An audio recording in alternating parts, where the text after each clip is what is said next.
Reflexiones matinales Llave de David les da la bienvenida. El tema de hoy se titula El Hijo nuestro Salvador.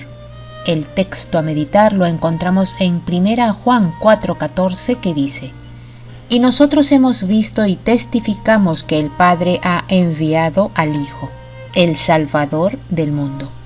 El Mesías no se convirtió en el Salvador por haber sido enviado, sino que ya era el Salvador tanto antes como después de su encarnación. El Mesías es el único que puede redimirle, perdonar sus pecados y llenar el vacío que hay en su alma. Deje que Él le haga libre hoy.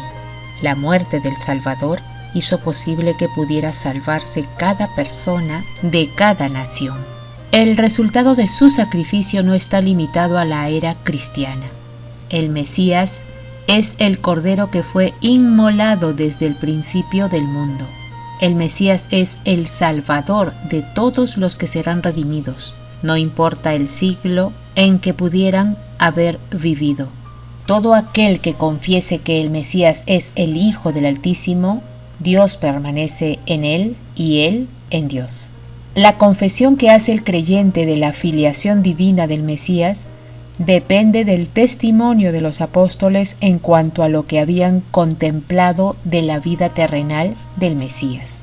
Nosotros nunca hemos visto al Mesías excepto por medio de la fe en las páginas de las Sagradas Escrituras. Sin embargo, nuestro testimonio personal acerca de su divinidad, basado en la realidad de nuestra propia comunión con Dios, por lo general influirá más para ganar a otros a fin de que compartan el mismo gozo que la más hábil presentación de razones doctrinales. Por supuesto, nuestra vida debe estar de acuerdo con nuestra elevada profesión de fe si esperamos que tenga valor para otros, pues la misma constancia de nuestra comunión con el Padre garantizará que siempre se verá al Mesías en nosotros. La clase de comunión posible fue demostrada por nuestro Señor. Él siempre estaba en íntima comunión con Dios. Constantemente rendía su voluntad ante la del Padre y conscientemente procuraba hacer esa voluntad. En nuestro caso, esta experiencia es intermitente, pues pocos han aprendido a hacer que su entrega perdure. El Mesías vino para quebrar las cadenas, abrir las puertas de la cárcel y libertar a los cautivos de su condena de muerte. Vino a salvarnos de nuestros pecados, no en nuestros pecados.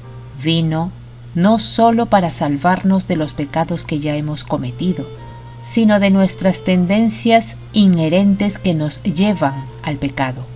Vino a redimirnos de toda iniquidad, en la cual está incluida toda tendencia al mal, heredada y cultivada.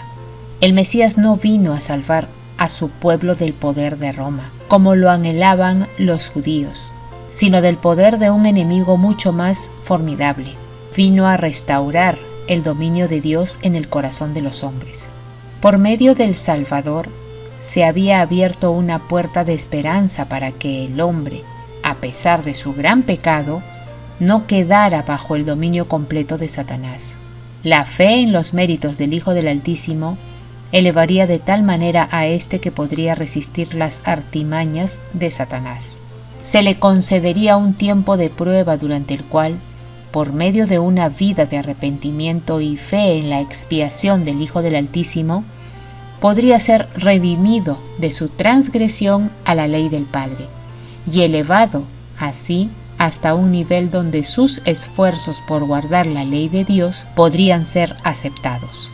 Cuando Adán y Eva se dieron cuenta de cuán exaltada y santa es la ley de Dios, cuya transgresión requería un sacrificio tan costoso para salvarlos de la ruina junto con su posteridad, rogaron que se les permitiera morir o que sus descendientes experimentaran el castigo de su transgresión, antes que el amado Hijo del Altísimo hiciera un sacrificio tan grande.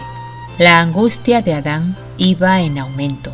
Se dio cuenta de que sus pecados eran de tal magnitud que implicaban terribles consecuencias. ¿Cómo podía ser posible que el tan honrado comandante celestial, que había caminado y conversado con él cuando gozaba de santa inocencia, a quien los ángeles honraban y adoraban, fuera depuesto de su exaltada posición para morir por causa de su pecado? Adán comprendió que la salvación tenía un elevado precio que solamente podía pagar la deuda el Hijo del Altísimo, que junto con el Padre había creado al hombre. Podía ofrecer por éste una expiación que el Eterno podía aceptar, mediante el don de su vida en sacrificio, para recibir sobre sí la ira de su Padre. Él solo nos pide que tengamos una fe como un granito de mostaza. Con ese poquito, Él ya puede obrar el milagro en ti y en mí. La muerte del Mesías en la cruz nos recuerda la victoria sobre el pecado y la libertad de su poder sobre los hijos del Altísimo. Apreciados oyentes, que Yahweh nos bendiga. Hasta mañana.